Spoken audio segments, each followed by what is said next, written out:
This is Democracy Now!, democracynow.org, The War and Peace Report. I'm Amy Goodman. A new report by the Intercept news site reveals the National Security Agency is secretly providing troves of data to nearly 24 government agencies using a Google-like search engine. Documents from Edward Snowden reveal that for years the NSA has made data directly available to domestic law enforcement agencies like the Drug Enforcement Administration and the FBI.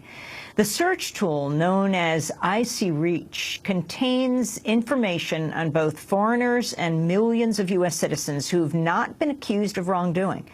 It's designed to share more than 850 billion phone, email, and web records. That's more than twice the number of stars in the Milky Way.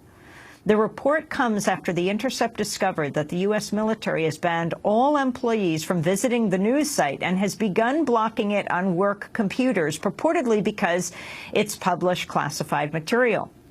Military employees were reported being told it was illegal and a violation of national security to read The Intercept. For more, we're joined by Ryan Gallagher, reporter for The Intercept, author of their new story, The Surveillance Engine, How the NSA Built Its Own Secret Google. Welcome back to Democracy Now!, Ryan. Talk about what you found.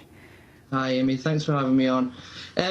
So our news story is exposing what is worded in the NSA's own secret documents as a kind of Google-like search tool to sift through hundreds of billions of communications records from phone calls, emails, internet chats, location data from cell phones, and virtually every kind of metadata you can think of and more.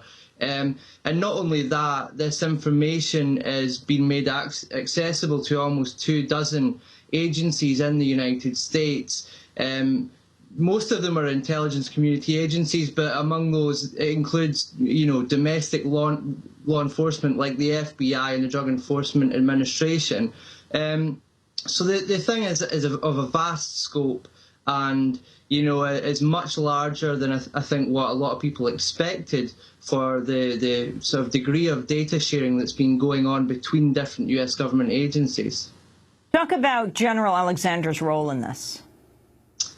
Well, General Alexander was kind of we described him as the kind of mastermind because he was the architect behind this thing.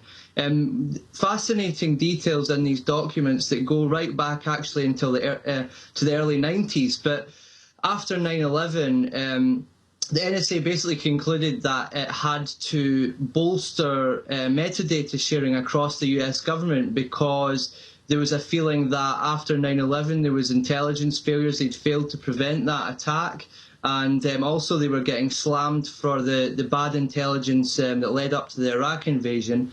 And so Alexander's solution was that how they could solve this was to build this gigantic new metadata search system and give analysts right across the government access to it so they can sift through people's communications, obviously in a bid to identify certain threats and things like that. But obviously when you open a system like that up with all these records to all the thousands of analysts, there's quite a sort of concern there about the possibility for abuse of that.